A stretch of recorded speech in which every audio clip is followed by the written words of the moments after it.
I had always wanted to be in a band and performing and touring the world and making music I love. And it's also something you can't actually buy. You can't buy the privilege of playing to 20,000 people every night. And I knew that walking away from it would, there's a funny come around on this, but I had assumed walking away from it meant giving up on that schoolboy dream of mine, although the Lord works in mysterious ways. I was reading Churchill's history of the Second World War, and before the Second World War, he was ostracized as the kook, saying that we cannot appease the Nazis, we must prepare for war. And almost at a snap of a finger, that everyone was like, Churchill was right all along, he's got to be the head of the government. So he went from a kook in the House of Commons that people thought was a nutcase to now the greatest Britain widely accepted to be the greatest Britain in our history.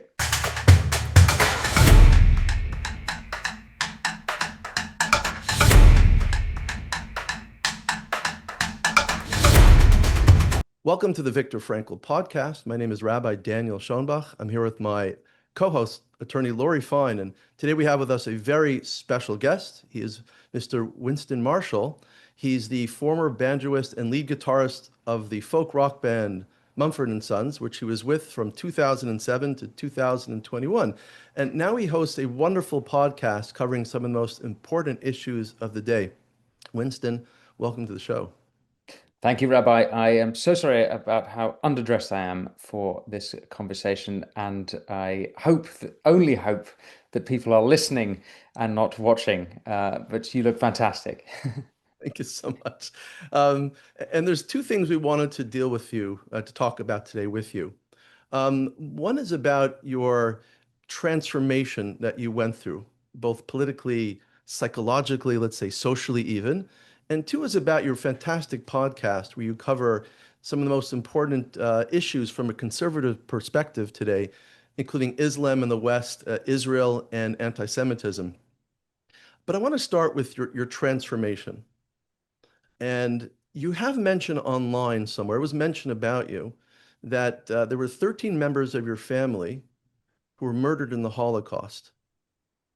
And when we connected over the last few months via email, I think you took an interest into the works of Viktor Frankl. I'm assuming perhaps you've learned about Viktor Frankl, maybe even read A Man's Search for Meaning. But I was just wondering, what impact did Viktor Frankl and the Holocaust have on your own personal life and decisions you've made politically? Generally speaking, the quest for meaningfulness, which is a different pursuit than that we are normally taught to search for, which is maybe happiness or fun or whatever variants of hedonism you might have. And actually, I came to Frankl's work through Jordan Peterson's work. He cites Frankl a lot, and I'm not sure I'm not sure if I came to it before then. And then there's this historical context of Frankl, which was, I believe he was writing, if my memory is not mistaken, from Auschwitz, and that was where a lot, not all, but a lot of my family were killed, of my Jewish side. And so that also obviously colors in my understanding of my own family. But as to how much the Holocaust affected me, the story of the Holocaust in my family is in some ways abnormal, in some ways maybe the norm. In that my Jewish grandmother, who I was very close with and knew through my life until she passed, denied always being Jewish. And we learned about it through various other ways until we did big research into it. Now, I'll give you an example. Her aunt, who was called Titi, survived 2 camps and had the tattoo on her, I guess, arm. When my mum asked her mum, how come Aunt Titi has the tattoo if she's not Jewish? The response was she married a Jew. And there was this kind of denial of the history. It's even worse than that, because I remember speaking to my grandma and she would tell me they were from Transylvania and they eventually ended up for a year in Nice before ending up in Portugal. A lot of Jews went to Portugal. It was a safe haven for the last year. And my grandma even described wearing the yellow star as a schoolgirl. And she would say it was in solidarity with her Jewish friends. She tricked herself into that she wasn't Jewish. And I never actually fully understand all of this until I saw Sir Tom Stoppard's play, Leopoldstadt. I didn't understand why my Jewish side, who were mainly in Budapest and Transylvania and a little working in Bucharest and a little bit in Vienna, why is it that they had this weird relationship with being Jewish, even though they were obviously Jewish? Like their name was Zellinger and Davidovich, and they changed their name to hide their Jewishness to the Balcony. But why have this weird relationship? And in Stoppard's play, the central characters, they have a bris and a baptism, and it's all part of trying to assimilate within the Austro-Hungarian.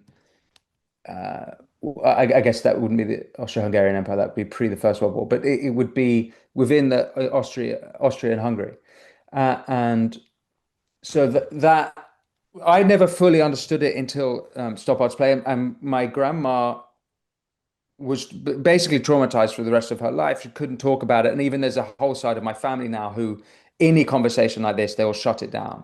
And that there's not been healing with what happened then psychologically within the family. So what that means then to your other question about politically, well, for a start, I'm extremely sensitive to anti-Semitism. I would say that I'm a practicing Christian. I'm not a practicing Jew. I was raised Christian, and I'm a true believer in Christianity. But I'm extremely sensitive to anti-Semitism. I've seen it coming from the left for a long time. When progressive dogma was emerging through the through the mid tens, I guess it was earlier. All of this sort of critical race theory nonsense, Black Lives Matter is very much a part of it. It was evident to me that it was fundamentally Hitlerite, in that if at its core you talk about white privilege, okay, you're going to keep playing that game. Okay, which groups are like the ones the most privileged then? If you're going to play that your game of judging outcomes, and it seemed obvious to me that it would end up with anti-Semitism. I was proved right. Very strange as well. I was living in New York at the time, to 2016, 17, 18. I was reading all of the postmodernist literature, and it was being given to me by New York Jews, and I was like, "But don't you guys get this? Do you not see how this is similar?" But because it came from the left, maybe there was a sort of blind spot to it. So I was very sensitive to all of that. I think that's most of my Jewish friends in America since October 7th have come around to that understanding now. You guys are in the States, right? So you have a better understanding of than me, maybe where we're at the moment. And then now we're seeing horrible anti-Semitism coming from the right. It's more in America than in Britain. The right in Britain, even if you were to call whatever the far right is, except for the extreme far right, it's still pretty pro-Israel, pretty pro-Jewish. But in America, there's a whole very dark emergence of anti-Semitism on the right. And even though I think it was worse on the left in America for a while, it's got there's something extra vile and horrid when you see it come from the right. I don't know what it is. It's perhaps because of everything that happened in the 20th century, but it might also be that it comes from a sort of more intellectual place, which for some reason feels more diabolic. I'm not quite sure. But as to all of that, I'm basically very sensitive to that form of racism, that form of anti-Semitism, and which does play out the political level. So I've tried to pass your question there, but I think it wasn't the easiest question to answer. But does that? Yeah, it really does, and it gives me insight to some of your, personal and political transformation that's taken place. Now, I don't know if people know this, but you were in one of the biggest bands in the world for about 14 years, and in 2021, you tweeted about Andy Ngo, who's a guy who's fighting Antifa in the United States, and he took tremendous backlash for that. But you apologized soon after that, but then your conscience took over, it sounds like, and you took away you retracted your apology. That's kind of a Viktor Frankl type of moment where this unconscious kind of just emerges, a spiritual, truthful unconsciousness kind of just emerges. I'm just wondering what gave you the strength to do that? You walked away from this tremendous career to do this, but there must have been something so powerful pushing you to do that. What was that force? That is a very good question. It was definitely the one of the hardest questions of my life, not least because, I had always wanted to be in a band and performing and touring the world and making music I love. And it's also something you can't actually buy. You can't buy the privilege of playing to 20,000 people every night. And I knew that walking away from it would there's a funny come around on this, but I had assumed walking away from it meant giving up on that schoolboy dream of mine, although the Lord works in mysterious ways and has, in ways I could never have imagined, poured out his blessings a thousandfold, including being back on stage in ways I never had could have imagined. So I had tweeted support for the journalist Andy Ngo, who was writing about far left extremism, particularly in America, through 2020, 2021, the BLM riots, where 19 people killed in the first 14 days after George Floyd's killing, and then something like 25 by the end of October. Billions of dollars worth of damage done, not least to black businesses and black communities, all in the name of Black Lives Matter. But in the music industry where I was, that was an absolute taboo. And my band were very upset, and I'd been it was a positive tweet, but it just, the music industry dogpiled the band were very upset, and I wanted to make it right and kind of put out the fire. And then in the coming months, I looked more into Andy Ngo's work and was like, I couldn't find what I had done wrong. And a couple of things happened. One was that I kept reading this essay by Alexander Solzhenitsyn called Live Not by Lies. He had published it in 1974 upon his eve of exile from Moscow. And there's a paragraph in it where it says something like, how dare you call yourself an artist if you're not prepared to stand by the truth? And I think I read this essay like 5 times in that period. And I did think that like this embarrassing apology. And by the way, it's a period of, you could do a coffee book table of all the apologies on this period, and you still get occasional ones of sort of groveling celebrity apologies or whoever it might be for apologizing for saying that a woman can't have a penis or basic stuff like that. It's a bizarre period that we've just come out of. But my apology was part of that, and I felt, well, every song I write from now on, any prose I write, any articles I write would be undermined by this apology. It would just be like, who are you to say anything? You're clearly a coward because you bowed to the mob. I would say that it was under quite some duress, but I did, it's true, I could have not done it. I could have not published that apology. So I had the weight of, I guess, somewhat guilt, or was it guilt or a sense of uh,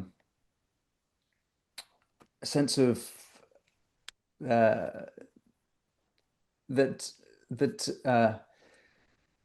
I guess my soul didn't feel right with the world increasingly. It was like I was like an elastic band that was being stretched and stretched and stretched, and more time went on. And then another thing happened, which is that Andy Ngo, the journalist in question, got attacked. He'd already been attacked back in 2019, but he was attacked again. And the video of his attack by a bunch of black-clad thugs in Portland, Oregon, went viral, and I saw this, and I was like, I'm part of the problem here. I'm contributing to this. I was just reading this morning, J.K. Rowling has published a really interesting tweet describing her relationship with Emma Watson, who was the actress who played Hermione Granger in the Harry Potter series, and how Emma Watson, she didn't use the word betrayal, but she had sort of used the word betrayal. But I was thinking about J.K. Rowling, all that she has done is stand up for women's spaces and women's rights. And she's, if anything, a traditional progressive position. And as a consequence, she has been dogpiled by all these people who believe nonsense. And all that her position is completely normal. The weird ones are the dogpilers. But we wouldn't have been in this situation in the first place if people had had the courage to actually not go along with the mob, to stand up with the mob. You need a critical mass of these things. And I felt, I bring this up because I felt with this apology had contributed to that, to the lie that Antifa were a force for good, or at best, or sorry, at worst, or at best, they didn't exist. They do exist. And we've just seen it again with the Charlie Kirk murder 2 weeks ago. And I didn't want to be a part of that lie. And I, having come to that conclusion, I didn't, the long story short, it seemed that the only way out of the mess was to retract. And given how upset the band were, was to to leave the band. And um, and so I guess, I mean, the immediate feeling having done that was that I felt my soul was free again and my conscience was clear. So it was maybe a bad conscience thing. A very long answer to your question is and that by the way is a condensed short version. I can do a much longer one, but I won't bore your listeners. I think it's really fascinating, the idea that you felt free and you felt better having spoken your truth as you saw it, which I obviously agree with.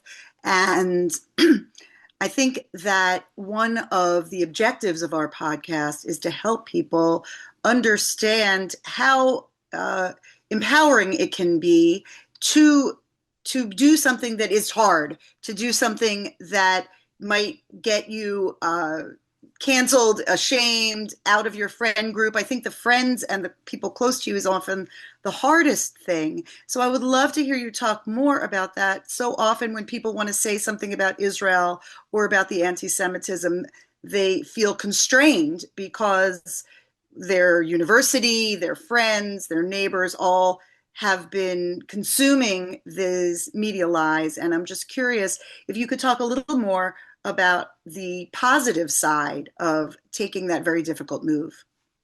Yes, absolutely. You're absolutely correct. It's the most painful aspect is the friend aspect and the relationship aspect.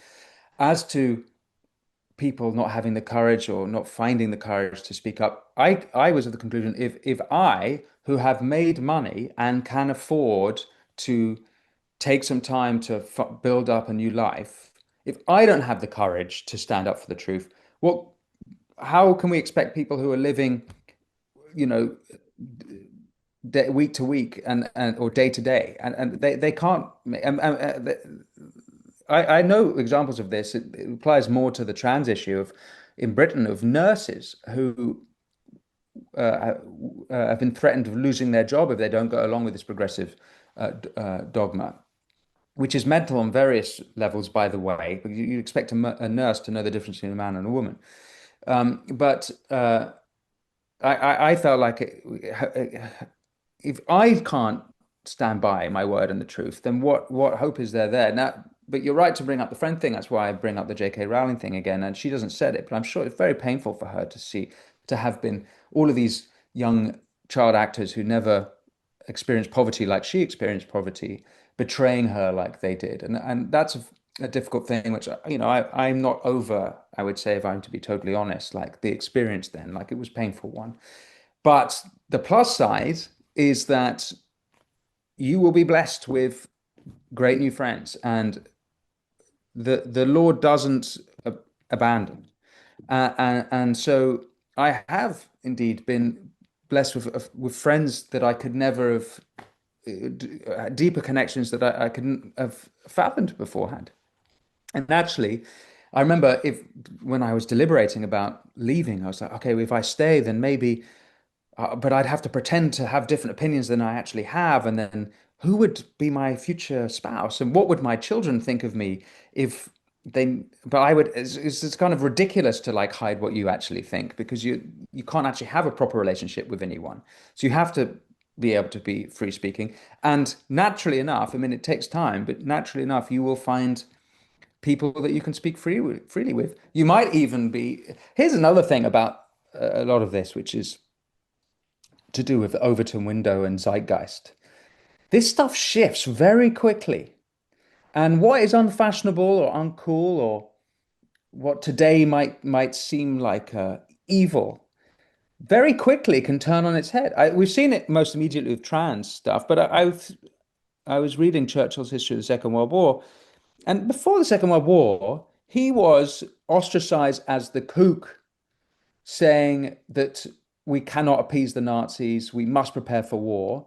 And almost at a snap of a finger, that everyone was like, Churchill was right all along, he's got to be the head of the government. So he went from a kook in the House of Commons that people thought was a nutcase to now the greatest Britain widely accepted to be the greatest Britain in our history. And it just shows how much the Overton window can shift. I see this with Israel right now. The cowards that spread the bullshit with everything to do with Israel, from the lies that the UN have been saying about genocide and all of this stuff. It's not unthinkable to me, given how patently wrong it and like distant from the truth it all is, that there could be a shift in a couple of years where all of the vocal anti-Israel types look ridiculous. And I don't think that that's out of the question. Having said that, anti-Semitism being the sort of the hatred that lasts, that transmogrifies for every generation, it might, that it'll probably persist in some way. But I think that one can't go through life trying to surf the fads of the day and whatever, you can't be like a weathercock that just goes in the wind. Actually, you have to stick to your principles. When you get it wrong, and you get it wrong, you have to have the humility to say you got it wrong. But if you keep going along with the fad, you're going to get caught out. It doesn't seem like a good game plan. It's actually making me like tear up listening to you talk about this, because I deal with a lot of college students. I interact daily, my own children, and many, many people through my work. And it's so powerful what you're saying. And it's so right on point that if you stick with what you know and what your gut tells you and what you know is true, that eventually you'll find the right people and the world will catch up with you. It's just really beautiful the way that you're saying that. Yeah, the Lord will never abandon you. And like, if people feel scared of it, just trust the Lord. It's the only way through. I'd love to shift, if it's okay, to I know that you have personally done a great deal of truth seeking right in the region, and have visited the area, visited Lebanon, Gaza, and to find out for yourself what you think is true, and through your own observations and experience. And I would love if you could talk a little about that, if there were things that were confirmed, if there were things that were new to you, and how you were received in Israel. I have a great love for Israel. I think that the most shocking thing of everything that happened after October 7th wasn't actually in Israel, it was in London. My experiences in Israel, when I first went after, I had been before, but my first time returning after October 7th was Britain was, in turmoil, protests every weekend with these pro-Hamas types in the streets. I'd been up close and personal with some very aggressive newcomers to the country, let's put it that way. And I'd been very affected by what's happened here. But going to Israel, you think you're going to the center of the storm, and obviously, right at the center of the storm is Gaza. It is actually a real horrific war. But the country itself, Israel proper, had this amazing togetherness and unity that I could only dream that Britain would one day have again. And maybe we haven't had it since the Second World War. I would only hope that we would be capable of that, and perhaps it takes a tragic event and tragic conflict for that to happen. But what's been most alarming to me is what's happened here in our country. As I say, our streets have been filled with pro-Hamas protesters. They do this very smart, clever bait and switch.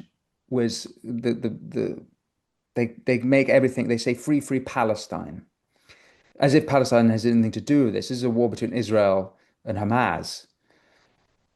But by conflating Hamas with Palestine, they then, and basically not mentioning Hamas at all, they can switch the conversation and switch the playing field in such a way that Palestine are the poor oppressed good guys again. And they do this in various ways. In the UN genocide report, they didn't mention Hamas for many, I mean, it was in the back end that they mentioned it. You'd think that would be the front page in the Israel-Hamas war. But again, by removing the context of war, that it is a war, they're able to do all of this it's all word games. It's very smart. I have to give it to them. And it's been very effective in manipulating a lot of people, not least our craven prime minister, who, believe it or not, has family in Israel. I find that very hard to square how he's negotiating relations, given his behavior since announcing there'll be a state of Palestine, to which the head of Hamas, whoever the current one is, said that this was the fruits of October 7th. So what happened on October 7th has really shown England and Britain the problems it has to deal with. And we are pretty screwed, more screwed than Israel is, I think. And the world might turn on Israel, but at least Israel has at least some accord on what the truth is, even if they don't like their current leader or whoever it might be. In Britain, we're in a whole other mess. That was the big shock to me. Well, let me ask you a question about that, because there seems to be some change. You went through your own personal change, but there seems to be some change happening in England as well right now, Uniting the Kingdom rally. And we're watching this across the pond from a distance. Could you talk a little bit about that? Is there a real change taking place? Will it make an impact, a difference? So the United Kingdom rally was spearheaded by Tommy Robertson, who is a working class lad from Luton, an extremely rough little town north of London, which is got a huge Muslim community. Robinson, who I think he came from a more thuggish background, but he's done incredible work in exposing the horrific Pakistani rape gang scandal that's been ongoing for decades. And in fact, he himself, his cousin, had been a victim of those Pakistani rape gangs, of which tens of thousands, perhaps hundreds of thousands of young British girls had been groomed by predominantly Pakistani Muslim men and gangs of men. And frankly, I myself might have more of a thuggish background if anyone touched anyone in my family that way. So I'm not, when I say that, it's not a moral judgment, it's just an observation, for lack of a better word. But what Tommy's doing seems to me to be, it's very complicated to understand it in what it is. And I'm not sure I fully understand who the speakers were at that rally. And I didn't go to the rally, so I don't have firsthand experience with this. Who the speakers were at the rally, I'm not sure that they completely line up with the thoughts of the hundreds of thousands of people who were there. the people who went there who reported it to me said that the speakers were sort of one thing and a little bit more extreme in their ideology, and the people were kind of just normal people and so what that whole movement, it seems to me to be a bit like people who are at their wits' end, who just want to express their displeasure at the state of the country, and they're true patriotic people. What the leadership are doing, I'm not entirely sure, and how that might evolve to a political level is also not really clear to me.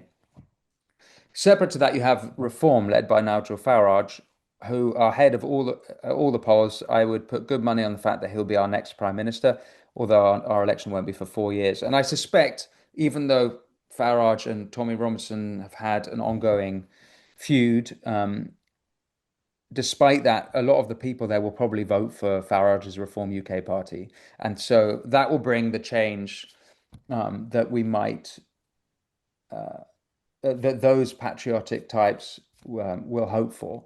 And but that's 4 years away. I'm wondering if you would like to talk a little bit about the propaganda machine. You've had some discussions about that with some of your podcast guests, and it's one of the topics we speak of quite a lot, of the influence that, for certainly the arts, politics, the media have on people in adopting the anti-Semitism and the anti-Israel views that they have. And I know that at many of the universities and leading institutions in America, and I'm sure the same is the case in England, that in Britain, that it almost seems so insidious that it is being presented as fact, it is being presented as truth, and yet there's so much underneath that is pure lies. Do you see that happening, and do you have a sense of what people who do see the reality of the anti-Semitism might do to try to counteract that?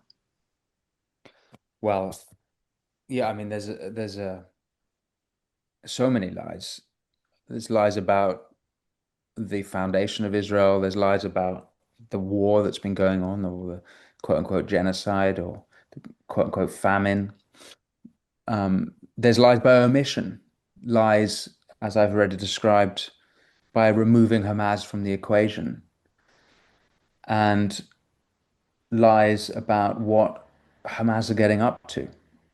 And it's such a complicated, unfortunately, it's such a complicated history that to get to the truth takes time and perseverance. And I don't think most people have the time to read one book, let alone the dozens you need to read to really understand or get a good grip on the history.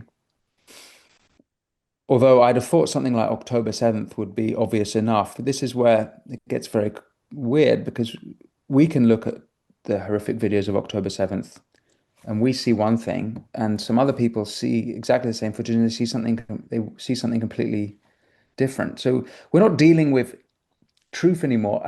A second October 7th type moment happened with me when Charlie Kirk was assassinated in the States.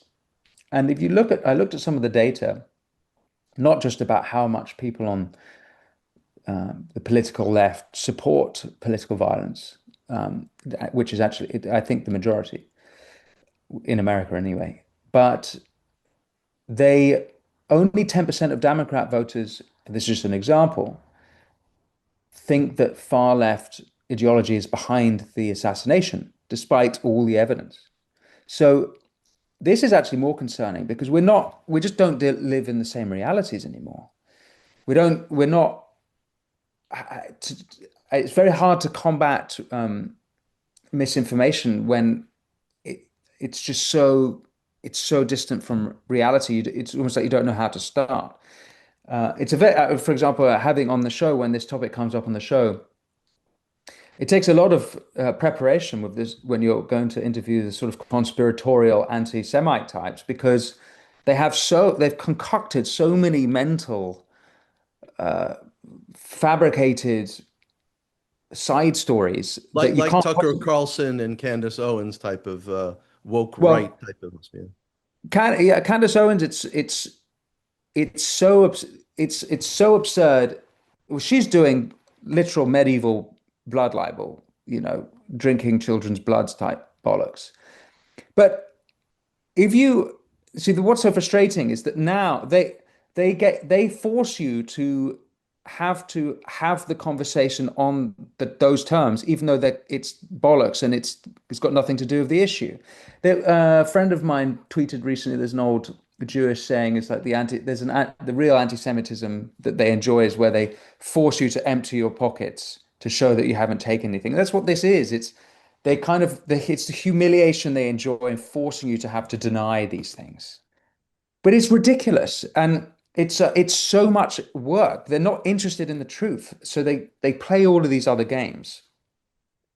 Although I do think these people eventually will expose themselves to the reasonable middle and the reasonable center. We shall see. But that's the frustration. It's like the battle is it takes so much work. They're not actually interested in the truth, and they're not going to come onto your playing field. You have to kind of take apart all of these mental conspiracies. But why do we need to waste our time in the first place is what's so frustrating. I'm sure you guys have to deal with this kind of crap. Do you feel that was the intentions of the band that was singing "Death, Death to the IDF" at Yes. Glastonbury Festival? I mean, that's something I'm assuming you played at in your own Yes. band. And, I mean, that was horrific anti-Semitism. Do you think what's behind that is what we call clickbait? Is that became the fashion to be successful? Because that's what seems to be motivating some of this. Because it's not logic and it's not truth-seeking. It's something much more dastardly behind it. Yeah.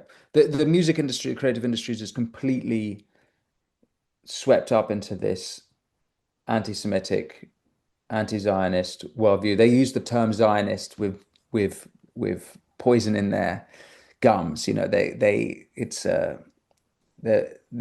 I consider myself a Zionist in that I think the Jews should have sovereignty and a nation state, but they see it as something quite different, and it's an absolutely rancid industry for all of that.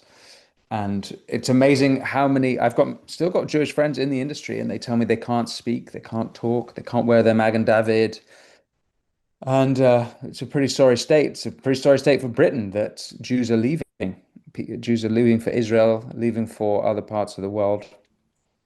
But it can be turned around. And I do hope, for example, as I mentioned in passing, the conservatives, the right in Britain are very pro-Jewish, very pro-Israel. And a lot of the nonsense will be undone when, however it happens at the next election, the left are defeated.